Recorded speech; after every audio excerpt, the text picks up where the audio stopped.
মাটি খুলতে খুলতে অনেকটাই রাত হয়ে গেল। সো হ্যালো বন্ধুরা, কেমন আছো তোমরা সবাই? আশা করছি খুবই ভালো আছো। তো আমি কিন্তু এখন যে মাটিটা খুলছি, এই মাটিটা না খুললে এই প্লেয়ারটা শর্ট করানো যাবে না। তার জন্যই কিন্তু মাটিটা খোলা হচ্ছে। কারণ এই সোজাই কিন্তু একদম আমার সুতোটা পড়ছে, মানে যেখান থেকে ব্যাস কিংবা কলম উঠবে।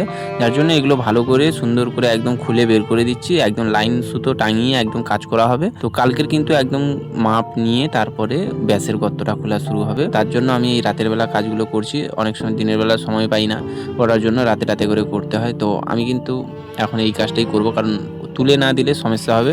একটু বেশি করে জল দিয়ে হেলিয়ে তুলতে হবে, কারণ অনেকটা গর্ত করে দিয়েছি, তারপরেও উঠছে না। তার জন্য প্রত্যেকটা প্লেয়ারে আমি কি করি, জল দিয়ে তোলার চেষ্টা করি। তোমরা আমার পাশে আছো, তার জন্য খুবই তোমাদেরকে ধন্যবাদ জানাই। এভাবেই আমার পাশে থাকো, সাপোর্ট করো, এগিয়ে নিয়ে যাও আমাদের মতো ছোটোখাটো ক্রিয়েটারদেরকে।